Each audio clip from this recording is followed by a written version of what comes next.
An interesting statistic that I came across last month has been a hot topic ever since.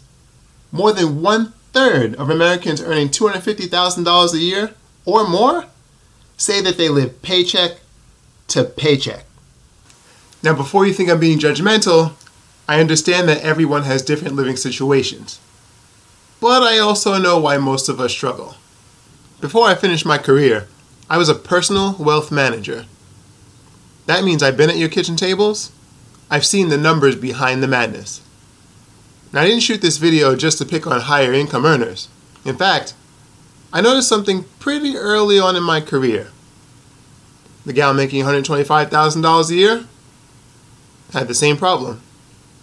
Dude making $62,500 had the same problem. The big question is, why? Today we'll cover the key reason why most of us have yet to take command of our finances, regardless of income. I'll also show you the top 3 household expenses and how, if you rein them in, you can kickstart your way to a better financial future. $250,000 plus of income puts someone in the top 5% of income earners in America. How is it that they typically run into the same financial struggles as everyone else? Simple. They spend roughly the same percentages on household expenses. The biggest contributors to expenses of most households are food, housing, and transportation. Obviously, these are needs, so they can't be eliminated completely. But the good news is, you actually do have some control over how much these things cost you. So you make $60,000 a year, and your car costs $20,000? Well, he makes $120,000 a year, and his car costs $40,000.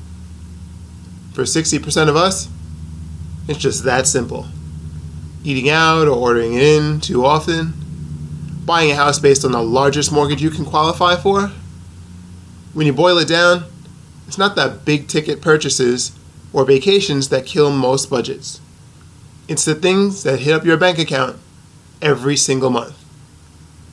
Food, housing, and transportation. If you can corral just one of these expenses, your financial picture can get a complete makeover. Want some numbers for that? Don't mind if I do. So Dean has a $1,299 a month car lease for a fly luxury vehicle.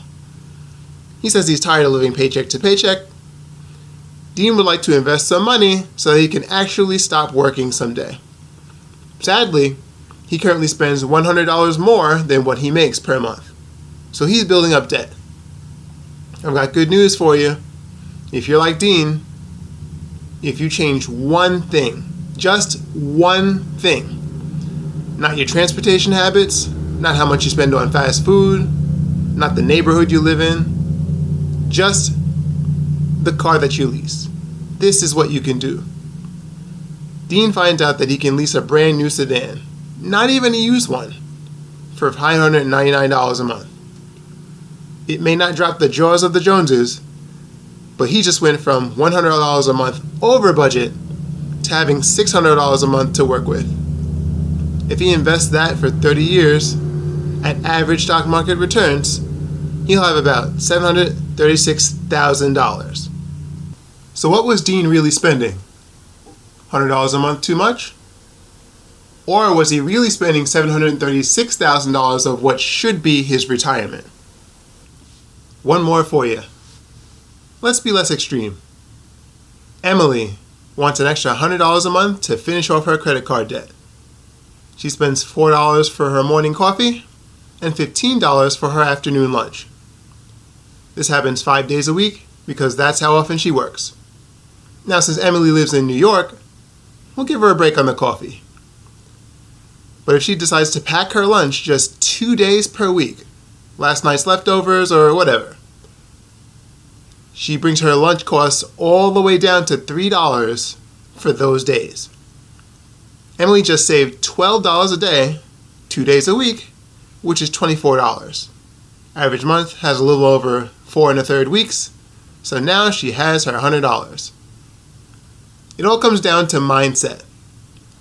The key reason for most of our busted budgets is this income-based psychology.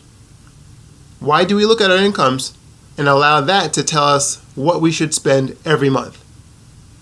What if we prioritized our net worth, debt elimination, or charity goals?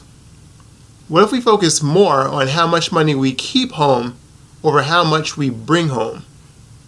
Spending habits are hard to break, but so are saving habits.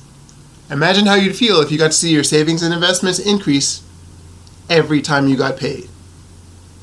Trust me, it's easy to get spoiled too.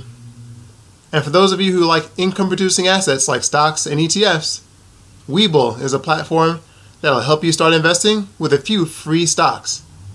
Open an account using the link in the description and deposit any amount as little as 1 cent to receive 6 free stocks valued up to $12,600. Leave your comments below. Your feedback helps me to improve the channel.